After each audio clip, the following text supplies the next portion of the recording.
When we talk about study abroad, a lot of people think it's all about your academics. That is, if you should have a good transcript or have good grades, then you apply into an academic program, then you get admission, a scholarship, and then you proceed from there. This is what you're not looking at. So there are individuals who are very talented in terms of sports. They also have opportunity to secure a scholarship because of their athletic prowess, so that they can also study abroad. Last year, I had opportunity to look at the admission letters of some students who were granted admission and scholarship. There will be paid stipends based on their athleticism. So they either play soccer, American football. Some of them, run marathons and all that. So if you are also a talented individual, sometimes you can be a great you play some instruments, some musical instruments. You remember there's a program that you can study in most universities that is either music or even songwriting. So you have an opportunity to study abroad, whether you want to study barbering, pilot program. Those are what we call the vocational categories as well. So there's an opportunity to study abroad to work on your talent. Do you know that some people apply to study manicure and pedicure? There's also an opportunity to study like even makeup or fashion. That falls under what we call the M category of visa if you want to study in the US. So when we think about studying abroad, don't look at only your grade. Of course, you might have a D7, E8 in your results. Don't look at only the arts and then the sciences. There are other programs you can study. There's one thing I wanted to also bring to your notice that, especially for those who have gotten admission, you're looking for scholarships and stuff like that. There's one opportunity you've not explored. In every university, there are organizations and groups in there. For example, there are spiritual organizations. If you are Muslim, there are Muslim organizations. So this university you've applied to, find an opportunity to connect with someone in that school. And these religious organizations or groups are some of the avenues you can use to connect to somebody who is already on the campus, and they may be able to help you, give you some insider insights that you might not find on the university's website. So I'm going to share my screen and show you some of them. So if you go to the website of a university like University of um, Massachusetts in Lowell, right? You can be able to find some clubs and organizations. So let me show you some of them.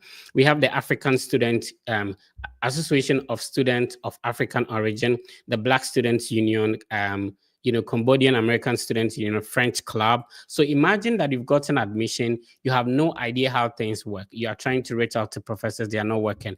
These are some of the options. You can reach out to maybe the head or the secretary or the executive of these organizations, like maybe African Student Union.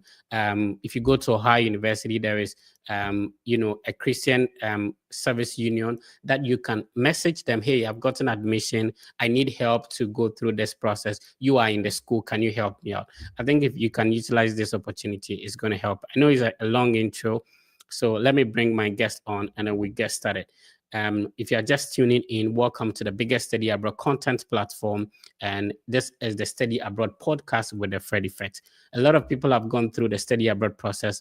You are not the first person to start. So what I do is to bring them on so that they share their experience, their journey, how they got to where they are, their scholarship, they have that, so that it makes it easier. If you also want to apply, you can easily do so. Let me bring my guest on and then we get started. So I don't want to mispronounce your name. Can you do that for me? Okay. My name is Olubukola. Okay, Olubukola. Yes. So in Ghana, almost every name has a meaning. What does it mean? It means God has added to my wealth. Oh, okay. Okay. Yeah. Then I have to name my kid. Oh wow. Oh wow. I know Olu is God, right? Yeah. Okay, okay, okay, okay. It makes sense. So people say names have impact. Has it impacted you in any way? Honestly, in so many ways. Yes, it Oh, has. awesome, awesome, awesome. Some people take some names, especially some nicknames, that it affects them, right? Yeah. So definitely. All right. So I was talking about like organizations that are within some universities and people can reach out to them. Do you have to Do you have any organization you join at the moment, or when you were in school? Did you have any organization you were part of? Um, yes, Have you? and that I well, I joined the organization because I was passionate about what their objective was about. Oh, okay. So yeah, so it's on us. I think it's like in they have chapters in every school. Right. So they basically like sensitize people about sexual awareness Oh, and okay. give orientation on their sexual rights Mm. and consent, something like Oh, that. okay. I was Did, the did vice president. did you? Oh, nice. Did you have like an African student union or a Nigerian student union kind of? Yeah, we do have a Black Student Union in my Oh, school, okay. but Okay. I got to know about that late, so Okay. I wasn't really like active like that. Oh, I see. Because I know in some schools they organize event parties and Yeah, stuff like that. yeah, You know, they do that so in my school as well. I, I'm just I, not, I I don't know, I'm not tilting towards that direction. So So, what I'm trying to say is that imagine that somebody is coming from Nigeria. They have mhm, no idea how things work in your school. yeah, Wouldn't it be a great resource if they reach out to you, for example, that, yeah, oh, I found maybe you're an executive of this Black Student Union. Can you assist me with this? Maybe airport pickup, yeah, expense for yeah. accommodation. How does the scholarship work in the school? Stuff like that. Mhm. So, for my school, the international office actually Mhm. does a very good job in Okay. kind of like, bringing people together regardless of the country you're coming from as an international student. Right. So the airport pickup, you want to know about funding opportunities and all that. You just have to approach the student director, like in Mhm. international office, to ask questions. So they will most likely point you in the right direction to go regardless of the country you're coming from. But the Black Student Union also, does the job. So if you're interested in, associating yourself with the African Student Union more, Right. yeah, you can just approach them directly to ask questions. Right. My guest today is God has added to my wealth, Olubukola. Yes, Awesome. Right. yes. So let's talk about a little bit of introduction to anybody seeing your beautiful face for the first time, so that we get started. Okay. Hi everyone. My name is Olubukola. I'm an international student. I'm currently pursuing a master's degree in computer information systems. This is not my. This is actually my second master's degree. Okay. Yeah, I got. People say I do like book. Well, so I did a first master's degree in English and communications, and Okay. I graduated from that. And I said, let's do tech a little bit. Let's know what tech is Okay. all about. Yeah, so I decided to start another master's degree because there's no way I'm going to be doing undergrad. So Hmm. put all of the experiences, like hands-on experiences that I've gathered, to kind of like do a statement of purpose, to write my personal statements and intentions. And then I applied for the computer information systems program in my school and I got in. Okay. So So all these two masters in the US, is that a case? yes, And you moved from an English background to a computer science? yes, I That would did. be interesting. Like I would love to hear about that. Okay. I So know. go on with the introduction. Don't mind me. Okay, so well, my background has always been communications, media, digital media, social media, and all this kind of Right. stuff. And but I wanted to, so I took a course, digital humanities. So I Mhm. wanted to learn how you can actually apply AI in humanities. Oh, So okay. that was what prompted me. So I took like some certifications in data analytics courses like SQL, Python, and all that. So I just wanted, deeper knowledge about it, and that's why I decided to go for computer information systems. Wow. Also, where I currently work on campus is like instructional technology, like a Mhm. department that deals with instructional technology, technological support, and all that. So it also kind of like, broadened my interest in why I should go further in that field. So yeah. Awesome. Awesome. Awesome. From communication to an IT background. Yeah. How has it been so far? With no should I say it will be like you're starting afresh because most people who have a bachelor's degree in computer science, they move into and still they struggle a little bit. How has it been for you?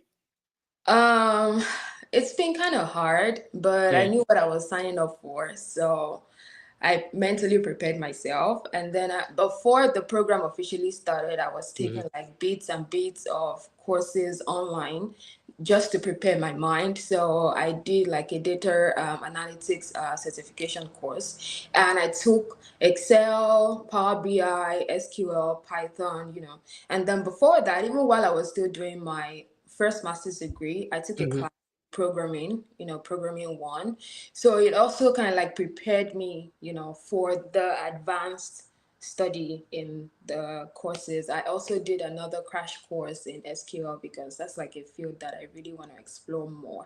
So, Yeah. but it's been overwhelming. Considering the fact that it's not my background originally, Yeah. then I'm starting with a master's. I didn't even start with undergrad Yeah. to have the foundational knowledge. So going all the way to masters, whenever I tell my friends, they're like, "You're insane.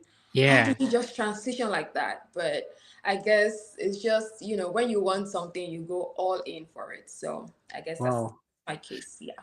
And would you say that maybe because it was in the same university and you had already gotten your master's over there, it was quite easier compared to if you were supposed to be applying from Nigeria, or you have an English background from Nigeria and you are applying to straight into a master's that is not related to your field? Yeah. So I wouldn't say it was easier, Mhm. neither will I say it was difficult because, I before I applied to the program, I had conversations with some of the professors in that Okay. department. I asked questions from students currently in the department Hmm. just to, understand the curriculum and how the Right. program is exactly. And because I had taken courses like basic courses in some of the things they're going to be taking the advanced level, Hmm. it's kind of like easier for me to decide. Now, for the application process, I still did everything I did for my first master's, like writing a statement of purpose, Right. doing a resume. The only thing that I did was I tried to tilt my, resume and my statement of purpose to align with exactly what I want to do. It Right. was different from the statement of purpose that I wrote for my English master's Hmm. and that. Also, because I was already like in the United States, that kind of like gave me an edge. So, but I still had to pay my enrollment deposit. I still had to apply for an I-20. So it was more like I was doing the process all over again. Right. But the only thing was I was already in the US. So Oh, okay. that's the only advantage. Yeah. Right. If you're just tuning in, it's going to be an interesting conversation already. I didn't know all these. All these are new to me. I'm just listening to it for the first time, just like you watching us. We are live across all the Fred Effect social media platforms. Remember, we are also live on your platform. What's the name of your YouTube? So we ask people to subscribe. The Olubuki. So it's like the THE and then Olubuki because Buki is like the short form of my name. So Okay. it's OLUBUKKY. The Olubuki. That's the name of that YouTube channel. Right. So because of the experience Olu has gone through, she has a platform that she shares her experience and how you can also apply. But you're very active on TikTok as well. Tell us about that. So for the TikTok, the truth is when I was doing this application for the very first time from Nigeria, Mhm. I didn't have access to so many information, like so much. I was missing out on so many things Right. because I didn't know about them. So I would just say that it was just God and luck that actually Mhm. brought me this far. Because if it was based on the knowledge that I had about studying abroad that time, honestly, I don't think I'll be here. Right. So after I got in and I started, gathering all of the information, I decided to help other people Mhm. who might be in my kind of shoes the way I was back home. I decided to, help other people, give them information, insights on the actual thing that comes with studying abroad. Right. So that's why I decided to, and I felt like TikTok is like a place where people are now, using more often. Um, um, thinking about all the other social media, Instagram is more like a lifestyle content platform. Mm-hmm. So TikTok is an educative place where a lot of things, where you can gather information, where you can learn about a lot of things. So I felt TikTok would be like the easier place for me to reach out to people, and that's why I started the channel. I'm gonna be moving to YouTube very soon, just so I can reach a wider audience also. So yeah. Right. So what's the name on TikTok? Because I'm looking at the content on the YouTube and it's all about some lifestyle hair kind of vibe. Yeah, that You was know. that was Yeah. before I came to the United States. Yeah, those were things Okay. I was posting. So if But for people want to TikTok, find yeah. your educative content about study abroad, they go on TikTok? Yeah, What's the I TikTok have name? loads of them on TikTok. It's also Olubuki, just Okay. Olubuki. Yeah. For YouTube, it is the Olubuki where I'm Hmm. gonna start, posting all of this content very soon. But on Right. TikTok, I have loads of content regarding coming to the United States to study. So it's Olubuki. You don't have the at the back of it.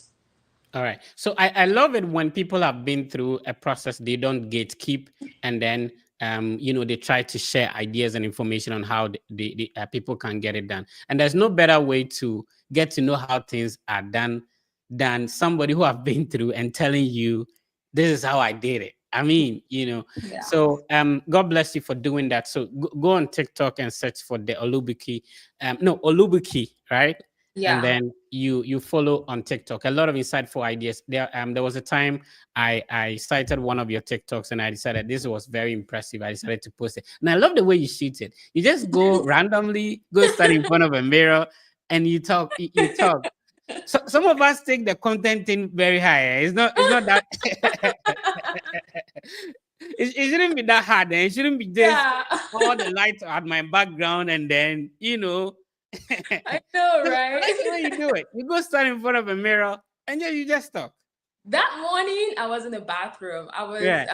going to school. I was just about to go for a class. So I just entered the bathroom.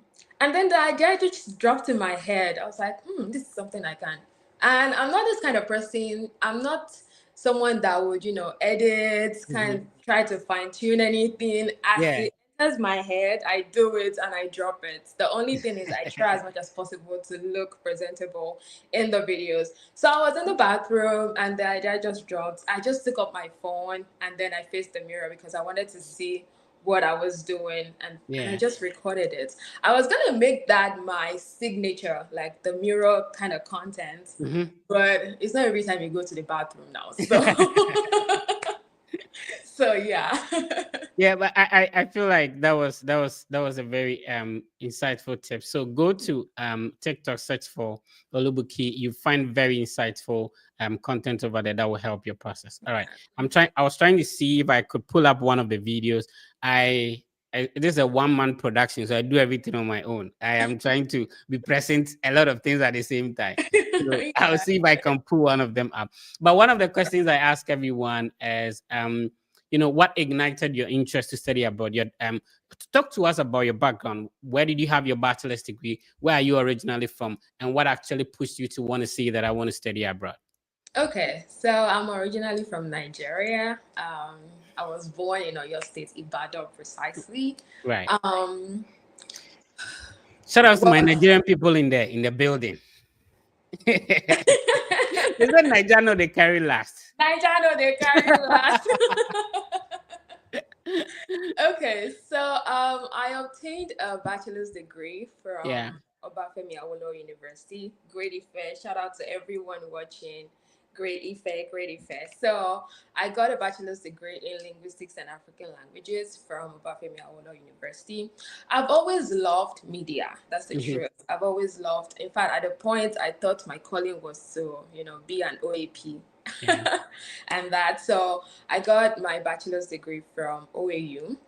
And then after I got my bachelor's degree, I started working as an on-air personality in a radio station back Mhm. home, just because I loved it. And Nancy Sime, she's a TV, like she's Nollywood princess. I Oh, I love her see. so much. She's also a TV host. She kind of like inspired me in a way. So I attended like a workshop Mhm. back in school, and she was one of the guest speakers. And there was this poise, there was this aura that she just had that I wanted to emulate. And I was like, oh, I want to do what this lady is doing. Right. So that sparked like an interest in me to go into media to start with. So after I was done with school, I decided to pursue a career in media. I was working as an on-air personality at a radio station in Nigeria, I see. and I did that for quite a bit. And Mhm. then I moved to digital marketing, social media management, and then I started content creation, even though I was not consistent because Yeah. a lot of things in adulthood. So I did that. And the reason why I decided to study abroad was, I was seeing all of this TV personalities, I was seeing all of this media personalities. Mhm. And sometimes when I go to read about them online, I see that some of them have like qualifications from a school abroad. Okay. Even if it is an online degree, even if it is an online certificate, the fact that they would have this clause that, oh, from a university in New York or from a university in Michigan. I Right. was like, so this is a thing. Um, but before that time, I was going to actually get my bachelor's degree from the United States. But Okay. when I started looking at, the cost of studying abroad, I had to dead the idea because there was no way I could afford that. So I decided to, okay, let's do Nigeria first to start with. Yeah. So when I started, developing interest and a passion for media, and I started seeing people who have that qualification, who have that degree from universities abroad, regardless of the country. But the Mhm. fact that you put in your bio that, oh, a degree from so university abroad, and I see Right. United Kingdom, United States, Canada, all of these countries, it was always like exciting. Mhm. And I'll be like, I want to do something like that. So I wanted to gather money, so I started working as an OAP. Then after that, I moved to social media management, and after moving to social media management, I wanted more, Yeah. so I transitioned to banking. Okay. Yeah, Then so you do everything some. I'm telling you, girl is a hustler. So I transitioned to Oh, banking, and then I started working as a compliance analyst. all right. So that helped me to kind of like gather money. It helped me to also get exposed to another kind of industry, Right. another kind of field. But I still wanted to do that media. I wanted to do communications. So I felt, okay, maybe this is the best time because the moment I get grounded in that compliance, it's very, and I'm making money from it. It's very Mhm. easy for me to drop the passion that I once developed for media. Right. So I was like, okay, before I get grounded in this, before I go deeper in this field, let me still pursue my passion. Let me Mhm. still pursue my interest. And that was why I started, applying abroad, applying to schools and all that. I applied to a school in the UK and Mhm. I was given admission, but they told me to bring 3K pounds or thereabouts for Yeah. deposit. I'm like, oh no, there's no way I'm going to afford that. The So I banker had, cannot. The banker cannot produce. I'm telling you, so I had to like, no. I didn't even respond to that. The moment I saw the email that I should come pay 3K pounds, I'm like, huh? but No, but you know no. UK admissions are also quick, right? Yeah, I Yeah. think everything happened in like 2 weeks. Uh-huh. First of all, that put me off because there was no form of challenge or like something that I had to work for. I hadn't even submitted my transcript when the admission came in. I'm like, is this how easy admission abroad comes in? No, no, no, no, no, no. I don't want to do that. And from childhood, I've always loved the United States. I've Right. always loved the United States. So I said, if UK can give me admission so fast like that, I guess United States shouldn't be difficult. Right. So I decided to try United States, and that's how the process began. Right. If you're just tuning in, you're not late. You're live on the Steady Abroad podcast with the Fred Effect. I'm speaking with my sister Olu.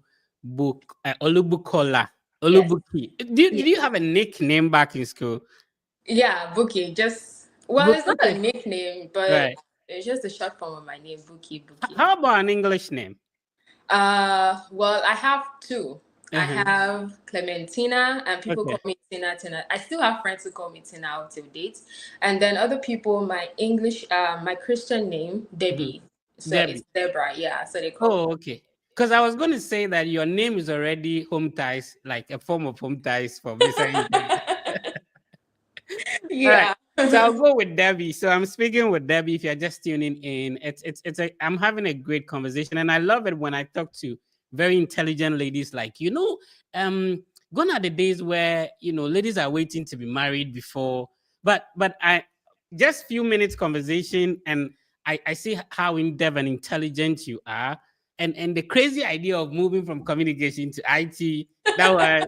And she's a hustler too, Yeah. you do everything some from art to banking. So tell me, what was your bachelor's degree in? Maybe you have said that already for somebody who Um, just joined. yeah, it was in linguistics and African languages from Mhm. Obafemi Awolowo University, Okay, Ilé, so Nigeria. linguistics and African studies. And what program did you apply to in the US? Originally communications and media studies. Okay, Yeah. okay. All right. So, how many universities you've already spoken about the UK one? Normally, what I do is to try and share the school's name. Sometimes when some people do not even mention the name of a school, you may not know. You sit somewhere in Nigeria, Yeah. it wouldn't even come to mind because the universities are a lot. Uh, Yeah. how many universities did you apply to? How many did you get admission into? And what were some rejections? You are smart. I'm not expecting any rejection though. What? So back to what I was saying before that, when I applied to the UK and in 2 weeks everything happened so fast. I didn't even Right. submit my transcript and the admission came in. And I was like, this seemed easy. Let me try the US. Mhm. So I started applying to schools in the US. In total, I applied to 11 schools. Wow. Yes. Why Also, 11 though? That's a lot, right? yeah, it is a lot, but I was not um I just knew that I just wanted a yes, Okay. right? So I didn't So, know the school that was going to give me the yes. all right. Shout outs to the gentleman who applied to 3 schools, didn't get an admission, and you're mad. 11 schools, right? Yeah, so Yes. so some people want to do this thing, and when you ask, you tell them that no, you cannot put your eggs in one basket. They are complaining about recommendation letters. Oh, how do I pay application fees? Like there's a lot of complaints than rather actually doing the thing, right? Yeah. My Yeah. sister is a banker, right? And she applied to 11 schools. You're going to talk to us about how you managed to get 11 recommendations. That would be like, if assuming there are two, that would be like Mhm. 22 different recommendations. Yeah. Yeah. Yeah. It And was a lot. you use all the banking money to pay application fees or what?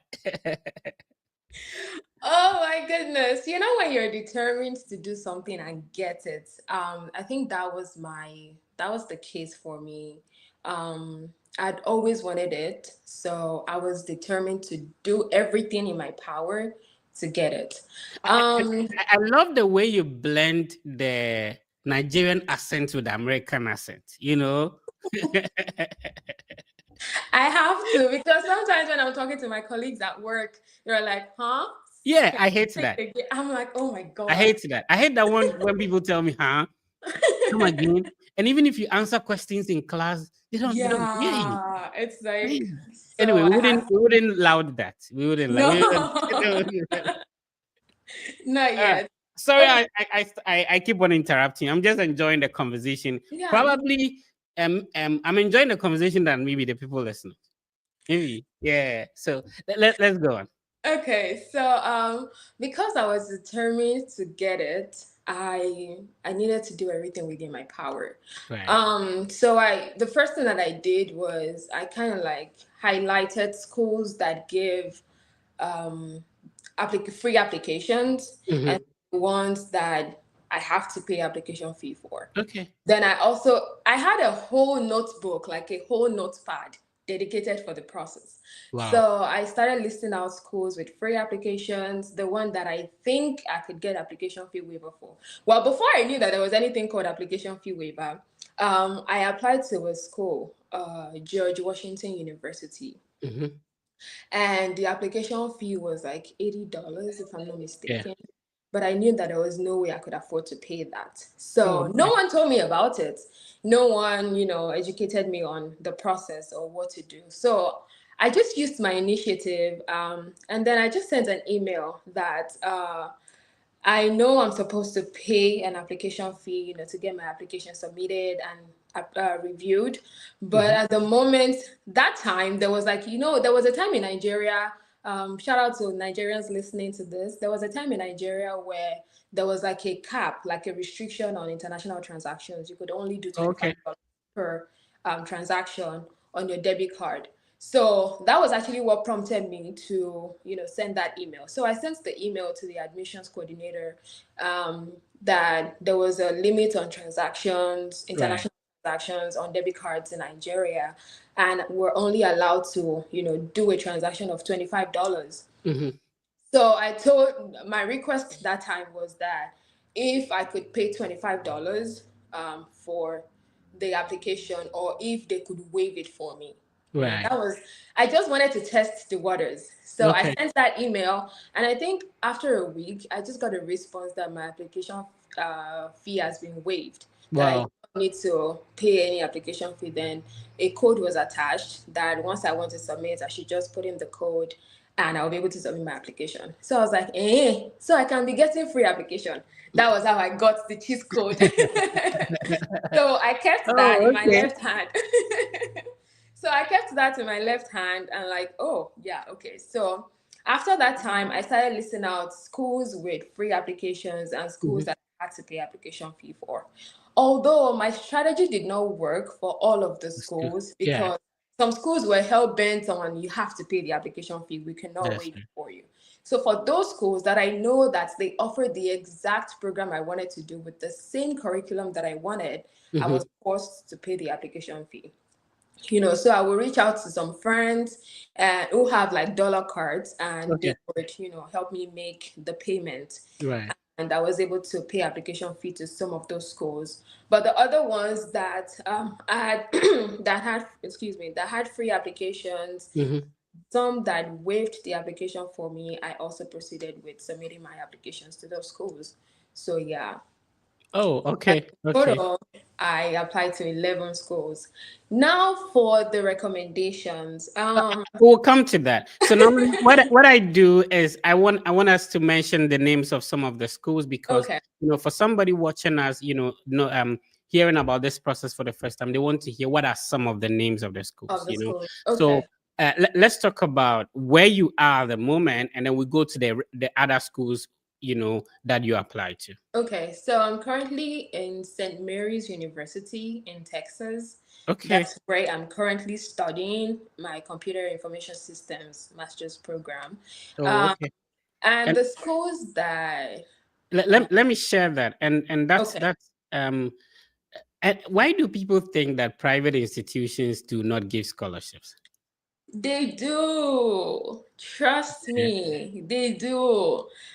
Honestly, there are so many information that a lot of people are missing out on.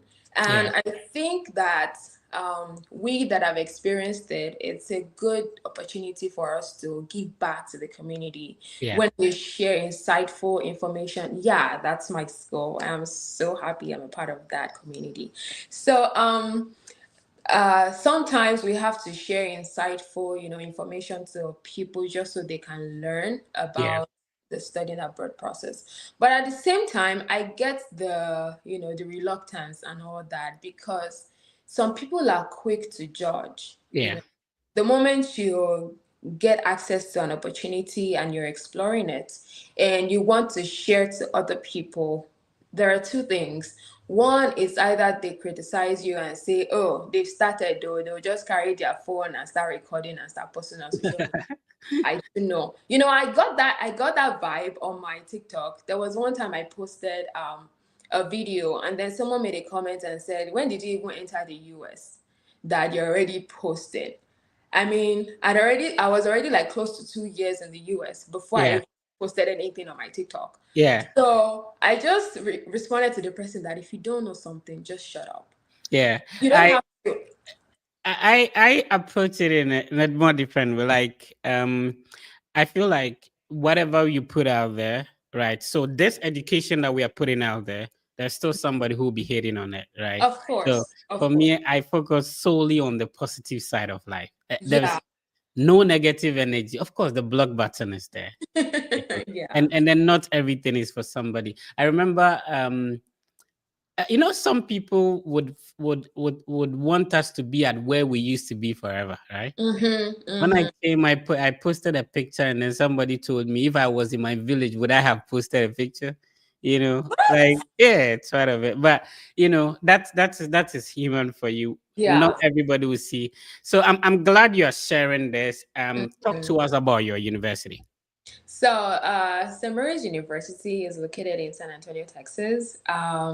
They offer more undergrad programs than grad programs. They do have like some grad programs. They Mhm. have computer information systems. They have the MBA executive. They have computer science, cybersecurity. They have communications and media. They have English and literature. Um, they have industrial psychology, they have international relations. Yeah. They also have nursing. They just started this nursing program. So for people who are interested in doing obtaining a nursing degree, yeah, now is the time to apply because they just started. And yes, they give scholarships to undergrad. There's a gateway scholarship that they offer to undergrads that can Mhm. cover your tuition. And for grads, there are also scholarships that you can apply for. Grad assistantship, teaching assistantship, research assistantship, even resident assistantship, Yeah. such Yeah. that you can live for free, Yeah. feed for free all through your program, and you get paid stipends eventually. Um, Another thing about my school is it's a private uni. Mhm. It's a little bit, well, in the Nigerian perspective, it's a little bit smaller. Right. So, the faculty to student ratio is like really small. It's like 11 students to one faculty member. So it's Mhm. easy for you to have like a one-on-one relationship with some of your professors. Right. So it makes learning kind of like easy for you and seamless. If you have any difficulty, most of the professors in my school, they are easy to approach. You can Mhm. talk to them. You can, ask questions, sometimes even beyond the classroom. You Right. can, talk to them, have conversations, seek advice, seek help when you need it, and they're always open and ready to help you. It's a small, I call it family. Right. I call it a family because it feels like home. Even though I'm not originally from here, but whenever they see me, they want to talk to me, they want to learn about my experiences, and they're so accommodating and welcoming. So, yeah, Was this your first or last university you applied to, or it was somewhere in the middle? it was the last. How did you hear about it though? I just saw it.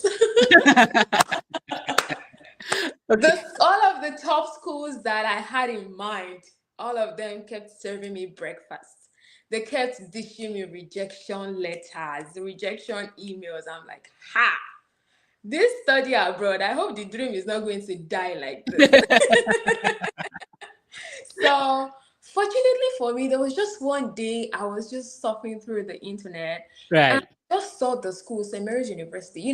When I saw St. Mary's University, I thought it was going to be like, one, because I went to St. Louis School, grammar school Oh, in okay. Nigeria. It's like a Catholic school, Hmm.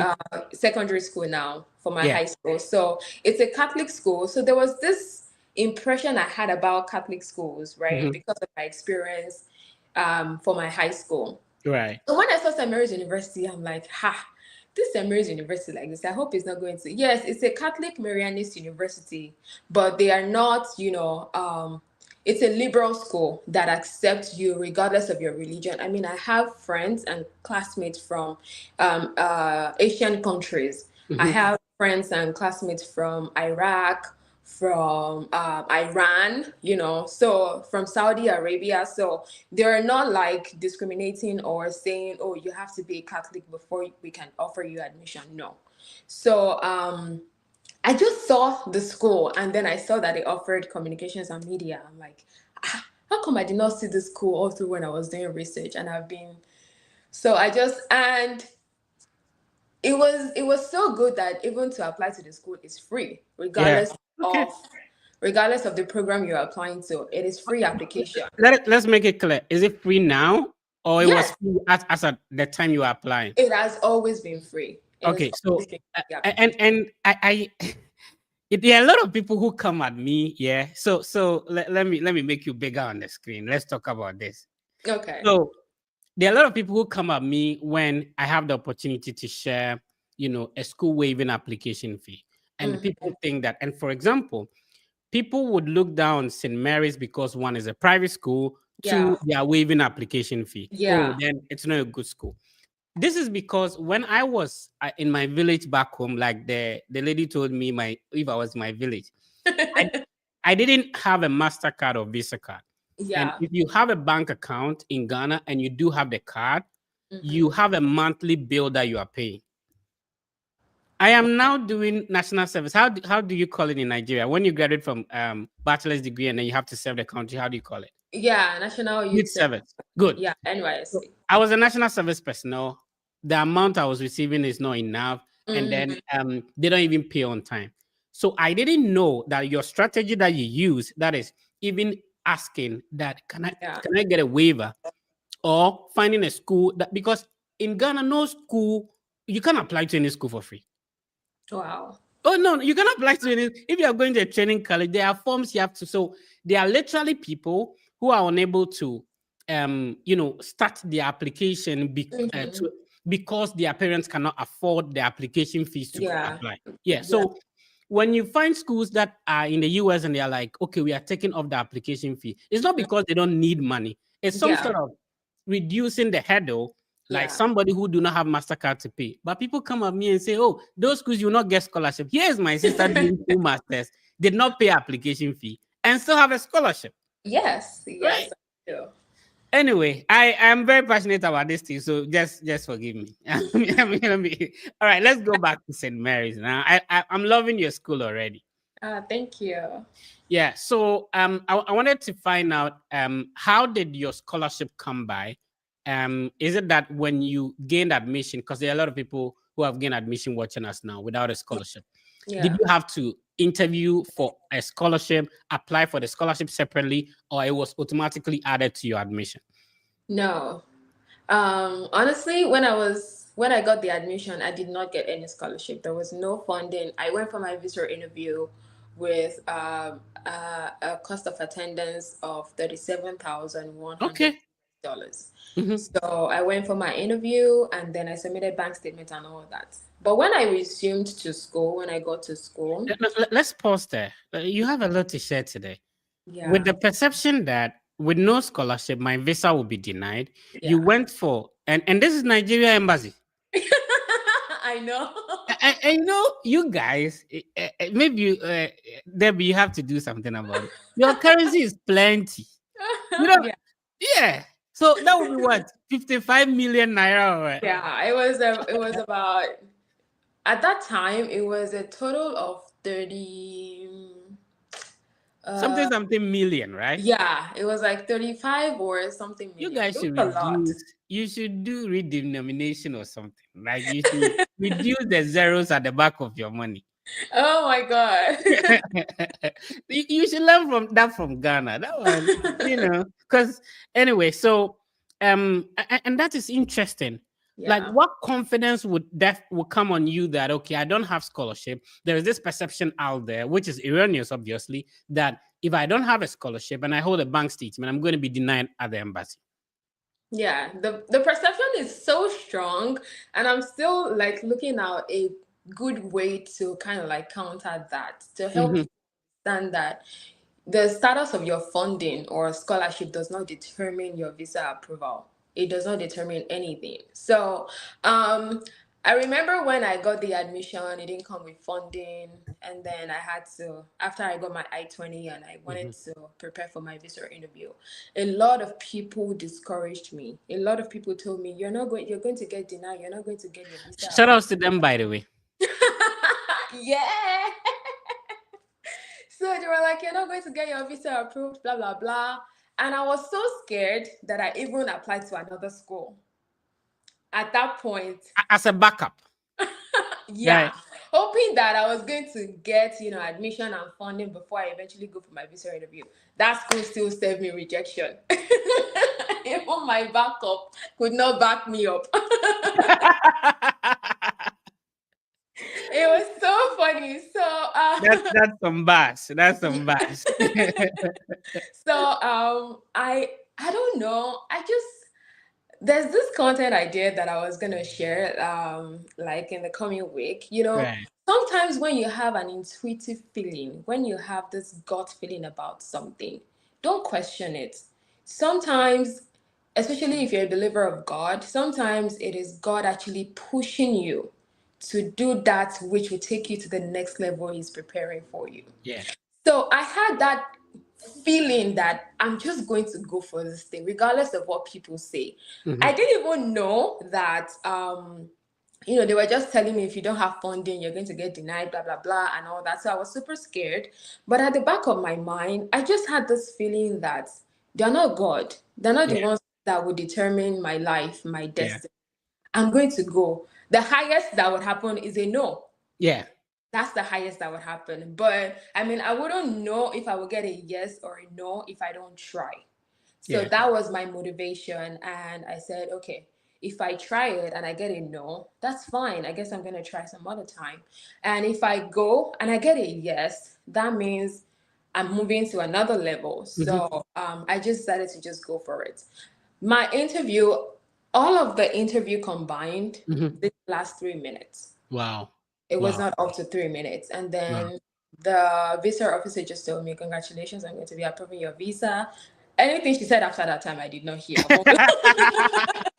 I did not hear anything.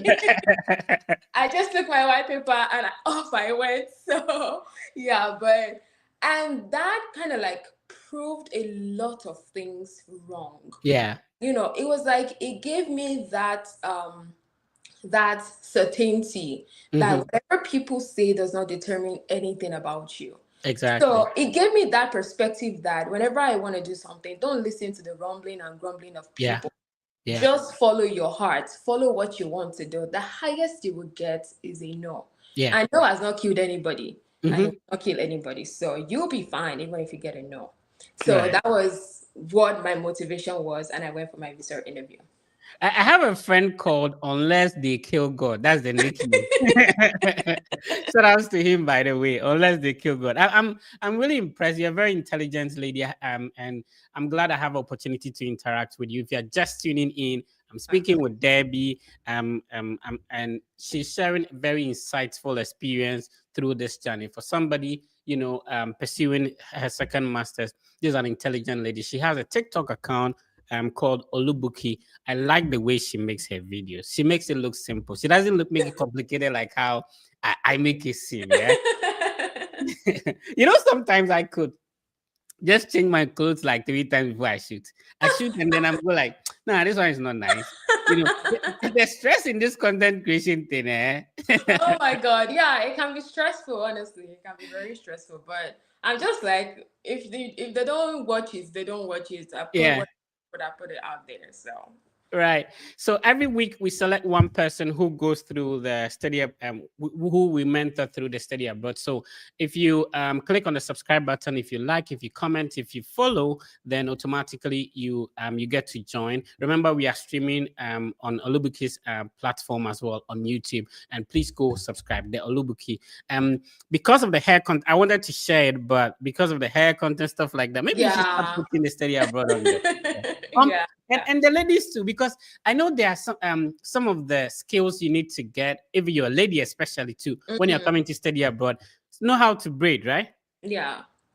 So Yeah. did you know how to braid before coming? No. Okay, because your content is about that. I'm surprised. Well, back in Nigeria, I have a very long natural hair. Okay. So I used to really I don't want to use the word obsessed, but I used Hmm. to be obsessed with like long, healthy, beautiful hair. So Okay. I pay attention to a lot of, things I can apply to my hair to make it grow faster, Hmm. to, make it healthy and all that. So I started watching all those things, and I said, oh, because I've always loved media, and I was already in the banking space. So I decided to still retain that passion for media. Um, and I just started creating content. Now I wanted to carve a niche for myself, and I didn't know like the exact niche to carve. So I just thought, since hair is something that I like, since hair is something that I more attention to, I might as well just do something like that. So I started creating like content with hair and all that. So yeah,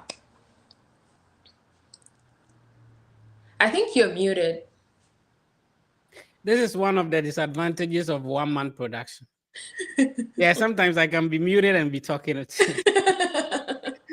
Anyway, Okay. so very great conversation with you. What would you say that has changed about you? What are some of the positive impacts studying abroad has had on your life?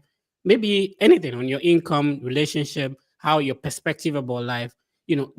That would encourage you to say that if somebody has the opportunity to study abroad, they would also benefit from it. Okay. I think the very first thing is the fact that you have the platform to be you. you know um Studying abroad exposes you to a lot of opportunities, allows you to network with people of like minds and of different perspectives. Sometimes we box ourselves into this circle that, oh, this is what I know, this is what I have a friend that said something one time to me. This friend said, know something about everything and know everything about something. Now, but back home, I kind of like boxed myself, especially when I was in the media space. I boxed myself into just media. I was knowing everything about media, about public speaking, about presentation, and all that. I was not looking at other things that I could explore. Now, when I moved into banking, I focused on banking and dropped everything about media. Right. So, but studying abroad, I realized that you can actually know something about everything and then know everything about something that you want to major in, that you want to focus on. So, it has helped me network with other people. I have a friend at work. Whenever we have a conversation, there's something that I picked up from her. Whenever we're talking about something and she does not know it, or she's not aware about it, she goes online to search, and there's Right. always an answer. So I don't know. They say that if you want to hide information from a Nigerian, I don't know if that applies to other African countries. If you want to hide an information from a Nigerian, put it in the book. They Yeah. would never get that information. So, but studying abroad has helped me to realize that if you want to gain knowledge, you have to seek it. And you can gain knowledge from anything, anywhere, anyone. So that has impacted me to a very great extent, and I'm grateful for that opportunity. The other thing is the fact that it kind of like opened me more to rediscover myself. So I've always wanted media. I've always wanted to do media. I've always been in media, except for the short period of time that I was in banking. But when I got here, and then I started working as a tech assistant, I saw that I could actually be more. I could do more. I have the strength to take more and retain more. The human mind is like a sponge. We absorb. That's the truth. But if you don't allow yourself, you will not absorb it. It will be like water. Once you pour it, it flows all the way down, and that's it. But then coming here, I realized that I can do more. I have the strength, but I just have to expand that strength to do more and retain the more that I'm taking in. So coming here kind of pushed me to discover myself, to learn about my strengths and the things that I can actually do. Because if anyone had told me that I would go into programming or coding, oh my God, I dreaded it so much. Anything mathematical, anything calculations, the only thing I can calculate is money. If you tell me how much is 1,000 USD times 1,000 USD, I'm going to give you the response like so fast. But if you ask me other mathematical questions, I don't have an answer for that. Yeah. But then I knew that I could actually do more. I could challenge myself. And Yeah. yeah, that's what I did. And that's what studying abroad has done to me. Yeah. Right. So the next question I was going to ask you was what somebody is already posting in the comment section. And of course, if you do have questions for Debbie, you can put it in the chat and then I'll be happy to respond to it. So Nana Owusu, thank you for watching us on Facebook. Anim Abuaje. Okay, Nana Owusu Anim Abuaje. That's some sort of he doesn't have an English name too. So Nana, you already have home ties done.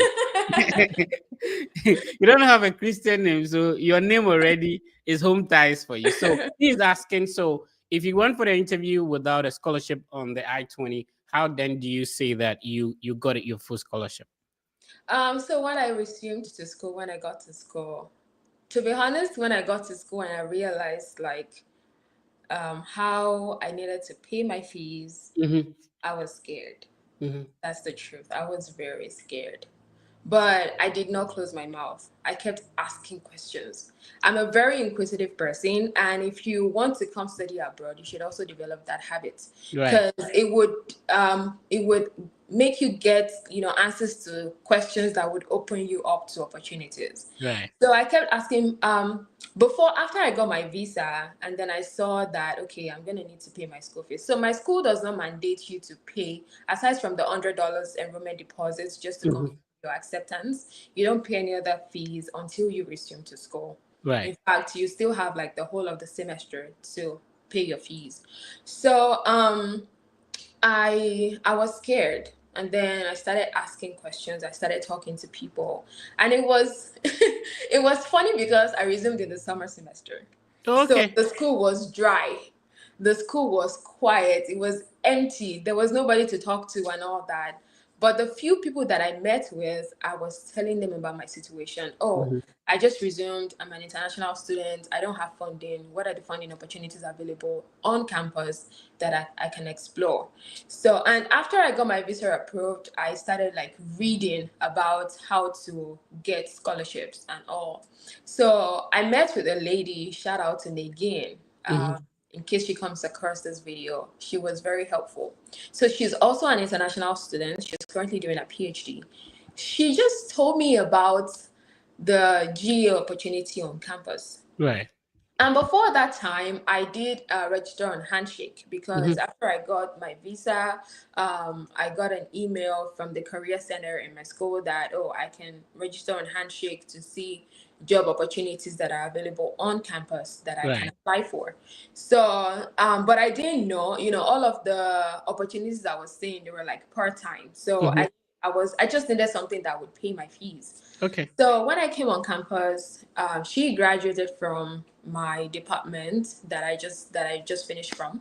So she told me that there's an opportunity on campus, G opportunities, especially for people in humanities that Right. the funding is not as much as for STEM. We all Mm-hmm. know. So she just told me, oh, there's a GA opportunity that you can apply for. I also had that difficulty when I was coming in. I didn't get funding, blah, blah, blah. And then people told me about this. So when she told me about the GA opportunity, I was like, oh, okay. And then she said, oh, it's for instructional technology. You can apply to that. And then once you apply and you get in, you would get your tuition waived. Okay. Yeah, so and that was how applied for the job. Unfortunately for me, because it was summer, they were recruiting for the fall semester.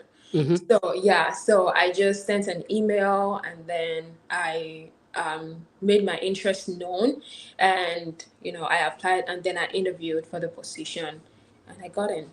Oh, wow. So that was how I got the scholarship that fully pays my tuition, and the only thing that I have to pay is just my health insurance. I see. So there was a video I made. I keep on telling people that not everybody's process go through admission, scholarship, visa, and then they get here. Some Yeah. people they get admission, they get a scholarship, but they don't get the visa. Yeah. Others get admission, they don't get a scholarship, they get a visa, and Yeah. later when they get in, some people even get partial scholarship. So if you have a cup filled with water to the middle, yesterday I was having a conversation and somebody was saying that getting an admission is not a big deal. No, it is. If you miss a flight, you will know the importance of 1 minute.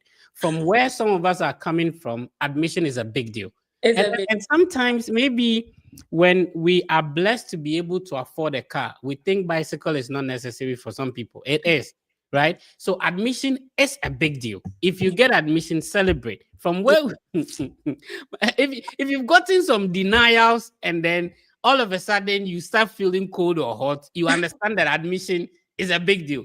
Oh My my god.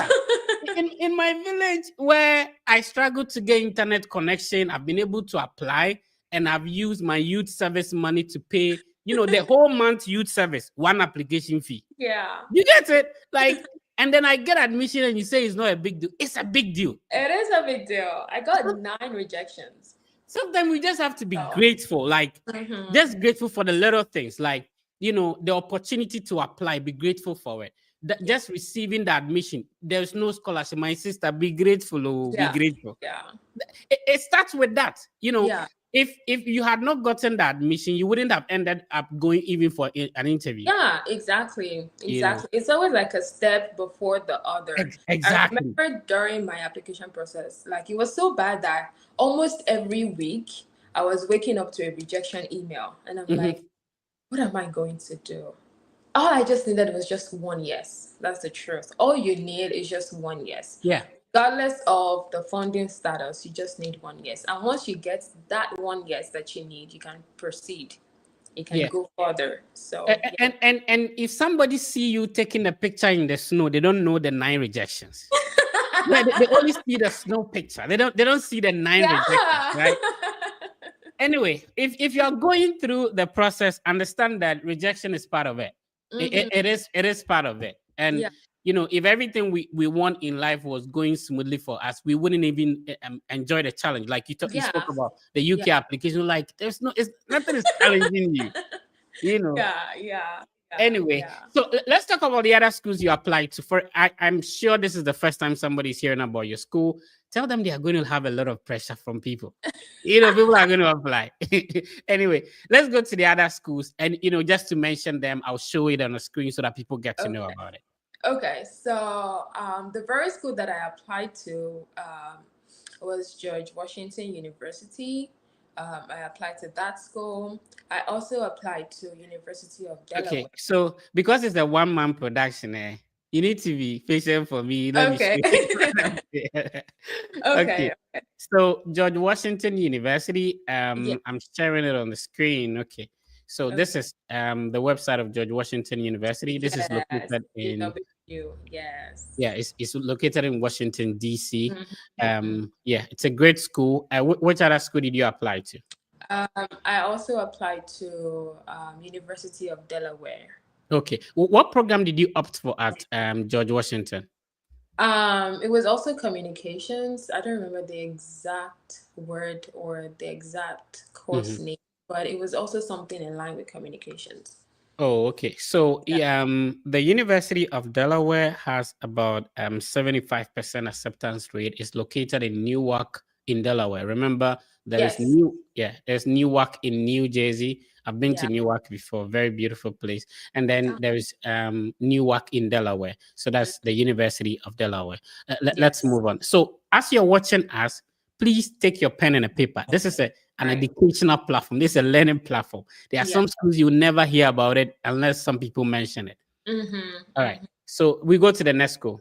Illinois State University. Oh, okay. Like that school as well. All right. Illinois State University has about 85% acceptance rate. It is located in a city called Norma. How can these people name a city Norma? Why is there an abnormal city? So I have a lot of friends at Illinois State.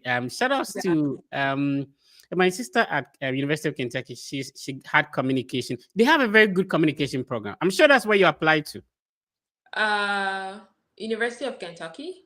No, I'm talking about Illinois State. Yes, yes. When I saw the curriculum, I was in love, Yeah. but it broke my heart. So, I have a friend. Her name is Annie. Annie is a PhD student. She's been on my channel before. Shout outs to her. She okay. completed from this university, and it's a beautiful university. And then they serve you breakfast. They served me breakfast. So it first started with when I sent an email to, I think, two of the professors, uh, Right. departments, and then the professor was like, "Oh, he's sorry, he just exhausted his funding, blah blah blah," and then but he would still encourage me to apply just in case. And then I applied. They first put me on the waiting list, and after the waiting list, they just sent the Oh, breakfast email. So yeah. why would they do Olu like I that? was so heartbroken because I loved the curriculum, like Yeah. really loved it. But then it's one of those things. I mean, it's part of the process. So, All right. Let's go to the next school. the next one is University of Maryland, How Baltimore come you County. have all of them off head after almost 4 years? You know, when somebody breaks your heart, you will not forget their name. You will not forget their name. University of Maryland, Baltimore County. I actually got into the school the day that I got my visa approved. Oh, Thinking, really? yeah, I got into the Okay. school. Yeah, I was gonna do intercultural communications. So yeah, but University of Maryland, Baltimore County. Yeah, that's the Okay. school. Yeah, so like I love how this play they arrange stuff. So University of Maryland, there are a lot of campuses there. So I think the bigger one is at College Park, but this one is in Baltimore.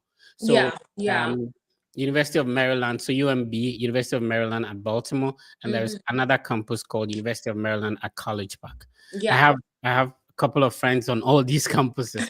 Anyway, it looks like I know people everywhere. Anyway, so let's go to the next one. So you got admission into this one too. Yes, I did. I Okay, got okay. admission to this At one. least then, what was the feeling like? Why are you guys getting back to me after I've gotten my visa? Honestly. Yeah. I was like, Anyway, what are you doing? What are you people doing? But I still kept the admission letter. I printed it out and I was like, it's just to remind me that I didn't just get one yes. I got yeah, you know, yeah, that some kind made of confidence. So yeah. when you get, I don't, what were the location you got those rejections? Like some universities when you get an email, you have to log back into your portal to be able to check. Mm-hmm. Where were you when you see some of these emails? Sometimes you wake up or maybe in the evening because of the time difference. Yes. Mine Because was when I wake up. And I was working in the bank at that time, so I would usually have to go to work very early. yeah. Especially because in Lagos there's always traffic, you want to get up. Mm, So whenever I wake up and I, mumble my morning prayers, I would just pick up my phone to just surf the internet before I start preparing for work. yeah. And I will open my phone and I will just see that I have an email notification, excitedly because I'm expecting something. I just Right. rush to open the email. And oh my God, I'm having PTSD. So The whole day, it's already spoiled for you. yeah, so I will just open the email and I will see you have an update on your application. And they will not tell you exactly what the update is in the email. You have to go to your application page I don't know the speed with which you will move from the email to that. to the application page. I did that and I will rush to the application page like, what's the update? What's the update? And then I will see it. Now you have to also still download the letter that has the update. I'll be like, when you know you want to reject it, why did you stress me this this hard? Recently, I saw one admission letter, and then the person was like, getting rejections from our school does not reflect your capabilities in life. Mostly when Yeah, people, those caveats. I was like, don't mostly when encourage people, me. mostly when people get denied, they still go on to do well in life. Is that your concern? You they are trying to be nice about, you Yeah, yeah. know. Oh my Yo. God. And then I would just open the letter and see, we regret to inform you, or unfortunately, we have something. I'm like, God, not again. No, it was, and I would just struggle, drag myself to work. But the whole day, I would always be moody because I Yeah. know that there's a dream that is dying gradually. Yeah. Yeah. There's a desire that is going out gradually, but I still kept the hope alive because I know that I wanted it and I was doing everything I could to get it. So the reason why I think the number of schools that I applied to increased to that extent was because whenever I get a rejection, I try to go back and Mhm. then look at another school that I can apply to. I originally Okay. applied to three schools, like from the start. And then when I got rejected by all three, I was like, no, I cannot do this.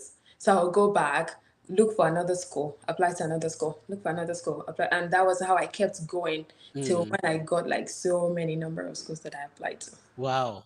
Wow. Yeah. Wow. Wow. I mean, at a point, it could be discouraging. And Yeah. especially, and I want you to talk about that. How did you manage to get recommendations for these schools? Because people are finding it very challenging. Shout Yeah. out to the professors. Please be helping. You know. Yeah. Yeah. I think the first thing that I did was I reached out to my professors Mhm. and I sent an email. The ones that I needed to call, I called. I didn't get a yes from all of them. That's the Mhm. truth. Only two people offered to help. But I didn't like make them my only recommenders. Okay. Right. So I had like different people. Universities abroad don't restrict you to the kind of person that can actually write a recommendation letter for you, Yeah. as long as the person falls in the category of a manager, a professor, a higher level somebody, I don't know, and a religious leader, Mhm. people can write recommendations for you. So I did not restrict myself to just my professors because I know that it will get overwhelming for them Yeah. and they might not even want to do it. Mhm. So I kind of like spread my eggs across different baskets. Right. So I had my professors like on standby.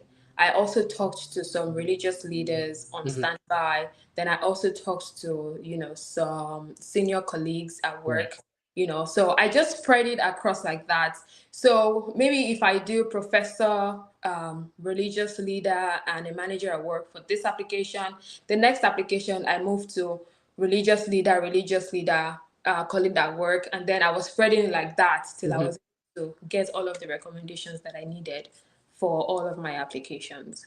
Right. Did you have to sit for any exams, IELTS, TOEFL, GRE, GMAT? Did you sit for any of that? No, I didn't even know anything like that existed. Oh, really? I did not.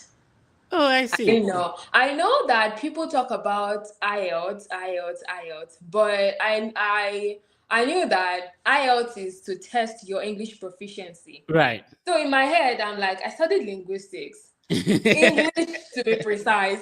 So I understand English. I can speak English. So I mean, there's no need for me to write IELTS. That was just my conclusion. I jumped into that conclusion even before I started my application. So I that was see. my conclusion. So whenever I go to a school to apply and I see that they request for IELTS, I Mhm. don't even bother. I just try to waive it. If they don't waive it for me, I move on to another school. Oh, If I okay. yeah, if I see that it can be waived for. So there's always this caveat. That's why you have to go to the school's websites to read Mhm. about what they put on their website. Some schools will put it there that IELTS can be waived for people from certain countries, Yeah. So I will look through the list of the countries. If Nigeria is there, I go ahead because I know that they can waive it for me. But if they mandate IELTS, I move on to another school. The truth is, there are Mhm. thousands of schools in the US. You don't have to restrict yourself to just one or two. Yeah. Yeah. So Yeah. spread your tentacles. How about transcript evaluation? Did you have to evaluate your transcript to any of these universities? No, I did not. Well, I did. To Uh, I don't remember the exact school that I actually did. right. I don't remember, but I did. Mm. And the way I see, when you don't have money, when you're broke, You will look for opportunities that you can afford. Yeah. So I knew that a lot of people were doing worse evaluation, but I could not afford it. So I wanted something I could afford and would also serve the purpose that I needed for. Yeah. So I just went online. Unfortunately, I found this website, Scholar O. So Oh, okay. scholaro.com they seem cheaper. Mm-hmm.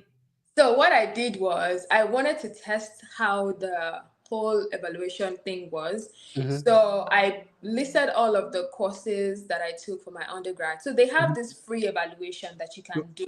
Yeah. So I firstly did the free evaluation and then I saw my cumulative GPA Mm-hmm. after I did the evaluation over a 4.0. I'm like, oh, this is good.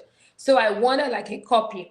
So I firstly like took screenshots of all of the pages that they did the evaluation on and Mm-hmm. I converted it to a PDF. So that gave me like a copy. Then when I don't remember the school that I applied to exactly, but I applied to a school and Mm-hmm. they requested for an evaluated transcript. Mm-hmm. So I sent them that PDF that I had done. Oh, okay. Yeah, and then they told me, okay, this is going to be used for evaluation purposes, blah blah blah, Mm-hmm. but they will still need the official copy of Oh, okay. evaluation. So when I saw that they needed the official copy, I just went back to Scholar O. So after you do the free evaluation, there's also an opportunity for you to actually get the official copy at a subsidized price. Oh, okay. Yeah, Okay. so Okay. I just Okay. requested for the official copy of what I had just done. I Mm-hmm. requested for the official copy at a subsidized price. I think at that time it was like $30 or thereabouts. I don't Oh, I remember. see. Yeah, so I just requested for an official copy and then they sent it to the school. And that was how I was able to scale through. And that was the only school that I applied, that I submitted evaluated transcripts to. And they still ended up rejecting me. So it was so annoying. Why did I go through all of this stress just for you to come and reject me? No, what you're telling me, I've been in the space for some time, but this is a new thing to me, the scholarly thing. So you see, the difference between where you are is Yeah, wherever you are listening to us, and where you want to be is just information. it's just information. No, That's you don't have to be a rich person. You just need information to yeah. to go through what you want to go through. Wow, Mm-hmm. wow. I'm learning a lot today. I'm learning. I have to. Where's my notebook? I have to be taking notes, man. I have to be taking note. If you're just tuning in, I'm having a we've spoken more than an hour, but it looks like a couple of minutes to me. Like, Yeah. yeah, I'm enjoying the conversation. If you're just tuning in, thank you for joining us. This is the biggest Study Abroad content platform, and this is the Study Abroad podcast with the Fred Effect. It's very simple. A lot of people have already gone through the Study Abroad process. So what I do is to invite them. They come and share their experience, their journey, what made them got to where they are at the moment. And you who want to study abroad can learn from it. Listen to the names of the schools, the programs, how they got a scholarship. Then you just follow a suit. Anyway, so let me pick some questions in the comments and then we'll be responding to them. Okay. So if you have questions for Debbie, please put them in the comment and then I'll be responding to them. So somebody wants you to share your visa interview experience. Talk to us. You have a whole deficit. What was your preparation like? And if at all you remember, what were the questions you were asked and how did you respond to them? Um, let's see. So the preparation started from me attending mock interviews. Okay. After I got the admission and there was no funding, I kept asking other people, how do I get funding? What do I need to do? Blah blah Mm-hmm. blah. And so I went on Telegram. Yeah. Excuse me. So You something good. that I want people that are listening to this to learn is seek information anywhere. You don't know where you're going to get the one that would apply to you. Mm-hmm. So I went on Telegram and then I did a search for US visa interview, US possible questions, Mm-hmm. visa interview possible questions. Right. Sorry, let me drink water. I'm so Yeah, sorry. get some water and then let me quick intro. So if you are just joining us, remember that at the end of the session we will select one person who the team would assist go through the process. We are not only giving you the information. Sometimes if you had an opportunity to get in touch with some of us, and then you get some ideas and information, it would help you make things easier. Okay, welcome back. Thank you. We So, went for a quick commercial break. We are back. can you still hear me though? Because I think I Yeah, I unplugged. can hear you. I can hear you. Okay, so Where was I? Yeah, yeah. Okay. You were talking about the mock session, Telegram Yeah. session for. Mhm. So I went on Telegram and then I started looking for groups that would do visual interview preparations, that possible questions that I can get. In fact, I went on Nairaland. Shout Okay. out to Nairaland. So I went on Nairaland and I was just seeking the information anywhere. So fortunately for me, I went on Telegram and I was able to get like a particular group where Mhm. they do mock interviews. That was my very first contact and experience with mock interviews because I didn't know the kind of questions that they would ask. I Right. just knew it was going to be different from job interviews that I've been attending before. Mhm. So I what I would do was I would join the mock sessions just to listen to people talk, Right. answer questions, and then that helped me to also develop my transcript. You Okay. know, it helped me to know the possible questions and pull my responses together. It also helped me to construct my sentences and everything that I was going to use to respond to the questions. Mhm. So after I felt I was confident enough, I also applied to, to be a part of the mock sessions, Mhm. just to do the mock. And the very first mock experience I had was heartbreaking Wow. because the supposed visa officer that interviewed me Yeah. was brutal. Oh my God. The person shredded me. Like, she kept on, yes, she was trying to actually help me build and Mhm. be better at what I was doing and saying. But I felt like the constructive criticisms was a lot. Right. Like, there's a way you would criticize people and you don't have to hurt their ego. There's a way you criticize people and make them realize their mistakes Mhm. without you hurting them. She was hurting me. It was so bad. So Yeah.